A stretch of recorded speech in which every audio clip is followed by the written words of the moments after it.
Oi pessoal, tudo bem com vocês? Meu nome é Danúbia, sou professora de Biologia. Aqui no canal a gente está dando uma série de aulas, tá? E agora a gente vai começar com reprodução. Então, vamos falar essa aula introdutória sobre reprodução, tipos de reprodução. Vou dar um geral para vocês. E quando a gente for estudar os seres vivos, aí cada filo a gente vai falar aí cada reino direitinho. Aí eu vou falar para vocês como é a reprodução mais detalhada naqueles reinos, tá? Tem algumas aulas aqui já no canal sobre isso, do reino dos seres vivos, fungos, reino plantae, alguns animais já. Então, nessas aulas mais específicas, aí vocês vão ver como é a reprodução, tudinho de cada um. Aí eu vou falar novamente. Mas nessa aula agora, ela é uma aula que vai falar um geral dos tipos de reprodução, tá certo? Bom, a reprodução, qual é o papel da reprodução? Ele é um processo biológico que se refere à capacidade que seres vivos têm, né, de apresentar e gerar descendentes, tá? As duas formas de reprodução é assexuada, em que não vai haver troca aí de material genético, e sexuada, que é onde tem troca de material genético. Eu vou falar aqui para vocês como é cada tipo e dar exemplos, tá? Bom, a reprodução assexuada é um tipo de reprodução que acontece sem que haja encontro dos gametas. Aí, por conta disso, não vai ter troca de material genético. Aí os indivíduos, eles vão ser gerados, tá? Em quase todos os casos aí, geneticamente idênticos, cópias. A não ser que haja alguma mutação, por exemplo, ao acaso, aí pode ocorrer alguma diferença. Mas eles são basicamente cópias do indivíduo que está sofrendo aí a reprodução. Como aqui na imagem, tenho uma célula, tá? Ela está se duplicando o material genético e vai se dividir em duas cópias, tá? Idênticas à célula mãe, né?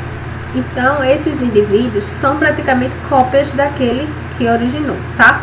Então, esse tipo de reprodução, ele vai ocorrer em diferentes organismos, sendo observado tanto em unicelulares quanto em pluricelulares, tá? Vou começar a falar a vocês alguns tipos de reprodução assexuada. Bom, a divisão binária, também chamada de cisparidade ou bipartição, nesse caso aí, tá? Essa reprodução acontece muito com as bactérias e protozoários, tá? É a forma mais comum de reprodução de bactérias e protozoários. Eles se reproduzem assexuadamente por divisão binária, ou vocês vão encontrar aí os sinônimos, né? Cisparidade ou bipartição. Aí o que vai acontecer nesse processo, tá?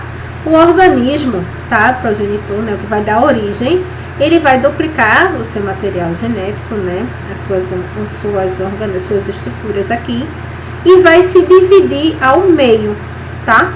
Aqui, ó, ele multiplicou o seu material genético, né? Sofreu aqui uma mitose, tá? E depois que ele multiplicou, ele aumentou a sua estrutura, ele vai e se divide ao meio. Né, ele fez aqui um novo flagelo também, cada um idêntico. No final eu tenho, ó, dois organismos, tá? Duas cópias idênticas ao original, tá? Esse mecanismo aí a gente pode chamar também de clonagem, né? Fazendo cópias, tá? E os descendentes são cópias da célula mãe, né? Do original, do organismo que se duplicou aí nesse caso. Aí a gente vê nessa imagem, aqui é a imagem de um protozoário, tá? Bom, outro modo, certo, de reprodução assexuada é a fragmentação. A gente também pode chamar de regeneração. Aí nesse tipo de reprodução, o indivíduo ele vai se separar do seu corpo e se regenerar. Um pedacinho dele dá origem a outro, tá? A partir dos fragmentos desses indivíduos vai formar outro. Aí a gente vê isso nas esponjas, por exemplo, também por fragmentação pode dar origem a outro. A gente vê isso nas planárias. Aqui é uma planária, né, que é um verme plantelminto. Ela, ao se dividir, certo? Partes delas se fragmentam e dão origem a outras, tá certo? Outras planárias, idêntica à original. Uma estrela do mar, uma equinoderma, uma partezinha dela cortada pode dar origem a outras também, tá?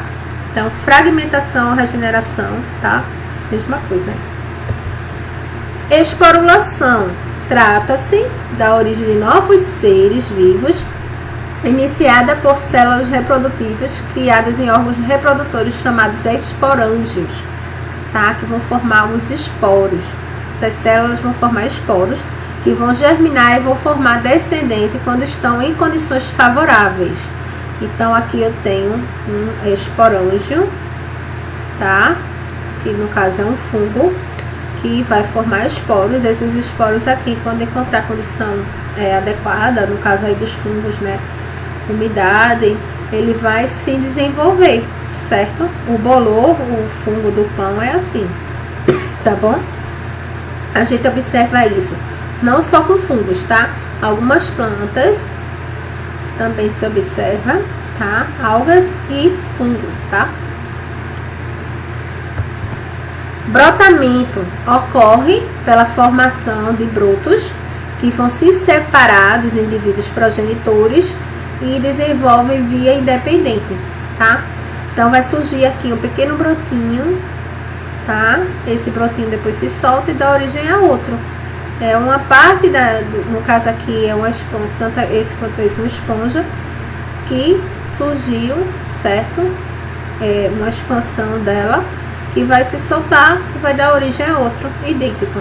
Também é uma reprodução assexuada. A gente vê isso em quinidários, uma hidra, por exemplo, esporíferos, as esponjas, e fungos também assim, se reproduz assexuadamente, tá? Dessa forma. Paternogênese é um caso especial que a gente vê também com animais, tá? Não só e também com plantas, com algumas flores, por exemplo, alguns frutos se desenvolvem com paternogênese, que a gente chama de paternocárpico.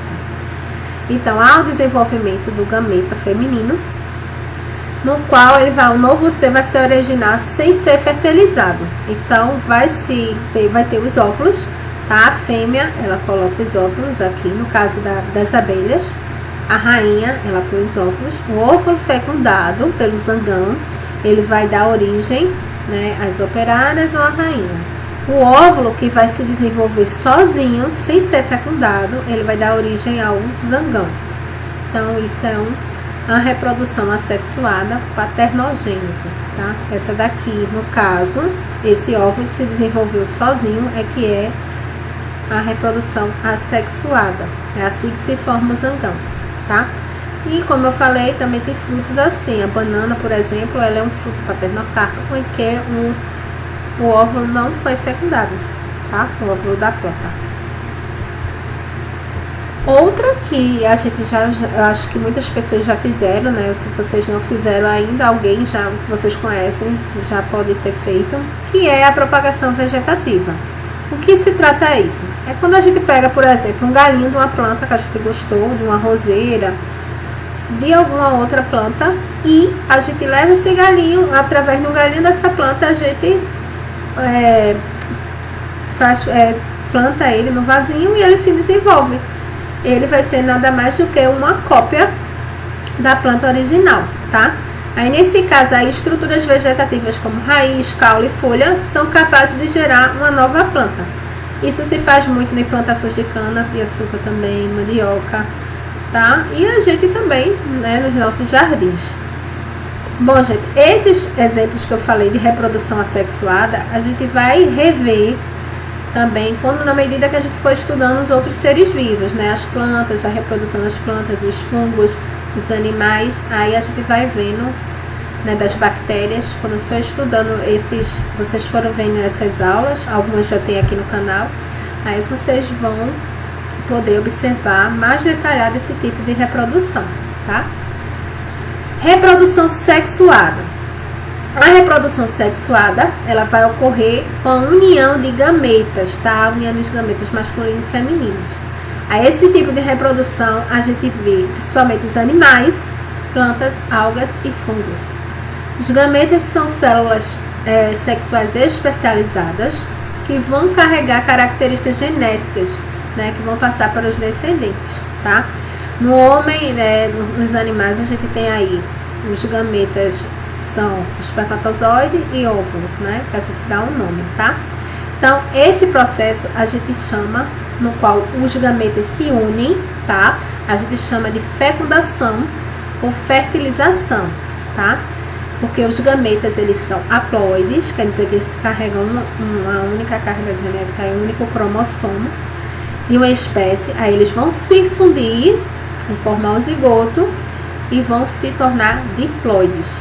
Aí durante essa fusão, os núcleos gaméticos, eles se unem, aí o material cromossômico, né, é misturado. Por isso a gente tem uma variabilidade gênica, tá? Genética grande por conta disso, material genético misturado. Essa é a vantagem que a reprodução sexuada tem, porque variabilidade genética, né, quando se mistura o material genético, né, de indivíduos, aí se tem mais chance de adaptação a certas características. Já na assexuada, como não tem essa mistura de material genético, essa variabilidade só pode ocorrer se ocorrer uma mutação, senão só vai ter cópias. Em determinada situação, só ter indivíduos, né, clonados, cópias, se tiver alguma coisa ali contra aquela carga genética, por exemplo, aqueles indivíduos podem deixar de existir. Então, a variabilidade gênica permite uma maior adaptação. É uma grande vantagem a reprodução sexuada, tá?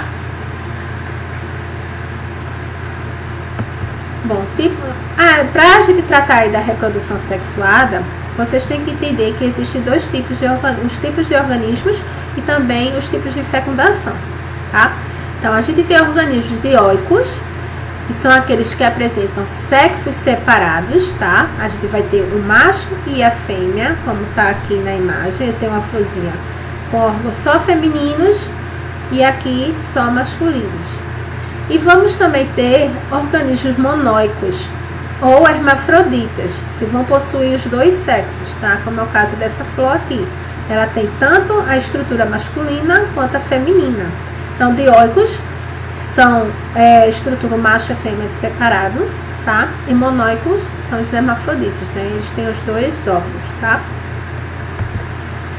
Os tipos de fecundação. A gente tem a fecundação interna, que é quando os gametas masculinos são depositados no interior do gameta feminino, né? Vai existir aí a cópula, tá? E temos a fecundação externa, que é quando os animais, eles colocam os gametas no meio externo, na água, por exemplo. A fecundação vai ocorrer fora do animal, né? Do organismo, certo? A fecundação vai ser no ambiente, tá? Então, os animais da fecundação interna, eles vão liberar, né, os gametas ali no ambiente. A fecundação vai ser fora. A gente vê muito isso com peixes e sapos, tá? Bom, tipos de fecundação, ainda continuando, a gente tem aí um tipo de ovos também, como essa a estrutura dessa fecundação. A gente tem os animais ovolíparos, que são fêmeas e machos, que vão lançar, né, os gametas na água, ocorrendo aí a fecundação no ambiente, como eu falei, uma fecundação externa. Então, esses ovolíparos são animais aquáticos, invertebrados aquáticos, como peixes, tá? E também os anfíbios, né, que são os vertebrados, que fazem dessa forma, tá? O sapo, por exemplo, ele estimula a sapa, mas ambos colocam os gametas fora, tá? Fora aqui na água, e esses gametas, eles são fecundados, como tá aqui na imagem, tá?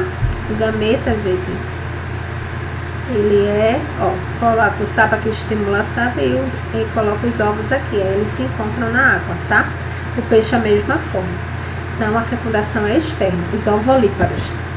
Ovíparos são os animais de fecundação interna ou externa, tá? Cujas fêmeas liberam ovos nos seus corpos. Aí elas vão fecundar e vão liberar os ovos.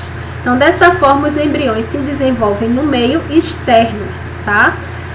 Então, por exemplo, as aves, a fecundação é interna, mas os ovos são liberados de forma externa, tá? Os embriões vão se desenvolver externamente ao corpo da mãe, né? No caso. Então, dessa forma, os embriões se desenvolvem no meio externo, dentro de ovos, e se alimentam das reservas nutritivas presentes nesses ovos. Eles não dependem da mãe, tá? Para o seu desenvolvimento. Aí, na maioria dos casos, os ovos possuem cascas rígidas, certo?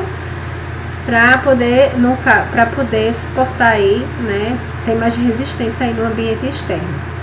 Então, exemplos, a gente tem aí os peixes condríctes, como é o caso dos tubarões, por exemplo, aves, os répteis, invertebrados também, tem alguns invertebrados ovíparos. E no caso dos mamíferos, né, tem um mamífero especial aí que põe ovos, que é esse daqui, tá? O ornitorrinco. A gente vai falar nele quando for ver mamíferos. Ovovíparos são os animais que o ovo permanece, eles têm ovos, mas o ovo permanece dentro do corpo materno.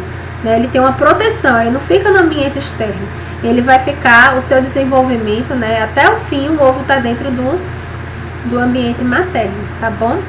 Então, até o fim do desenvolvimento embrionário, aí vai vir a eclosão, liberando os filhotes já formados.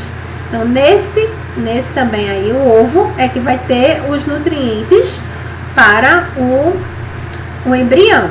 Então, mesmo ele estando abrigado no corpo materno, os nutrientes vai ser do ovo, tá certo? Para o embrião. Aí, exemplos, a gente tem alguns peixes, tá? Alguns peixes como o lebiste, os répteis, tá? E alguns peixes em geral. Aqui eu coloquei, ó, uma raia, tá? E cobras. Tem cobras, por exemplo, que os ovos são internos, tá? Mas somente vai ter cobras que vai ter externos. Mas nesse caso daqui, alguns répteis, como essa espécie aí, o ovo fica interno. Então, são os ovovíparos. E os vivíparos, tá? São quando os embriões se desenvolvem completamente dentro do organismo da mãe, tá? Se alimentando e recebendo oxigênio diretamente das fontes fisiológicas da mãe, que é o nosso caso, né? E da maioria dos animais, certo? Os animais vivíparos são aqueles em que os mamíferos, por exemplo, são o caso dos mamíferos, eles se desenvolvem sua vida completa, sua vida embrionária no corpo da mãe, dependendo, né, da nutrição da mãe, certo? Então, esse tipo ele vai dar geralmente origem a uma prole única ou pequena, tá? Que a gestação é uma gestação predominante típica dos mamíferos. Aí, nesse caso, a gente se inclui, certo? Eu tô aqui, gente, com o meu bracinho pra lá e pra cá, alisando o meu cachorrinho, tá aqui querendo atenção. Esse aqui é o exemplo de mamífero, né, vivíparo, tá, gente? Bom, gente, então eu falei aí pra vocês sobre a reprodução assexuada e sexuada. Mostrei alguns tipos pra vocês. Espero que vocês tenham entendido. E os tipos de fecundação, tá? Qualquer dúvida, deixa aí nos comentários ou entre em contato comigo, tá? Tá sempre aqui o meu contato com vocês. Então, até uma próxima, tá bom, gente? Bons estudos, tá? Se esforcem que vocês alcancem o objetivo de vocês. Tchau, tchau, gente. Tchau, tchau.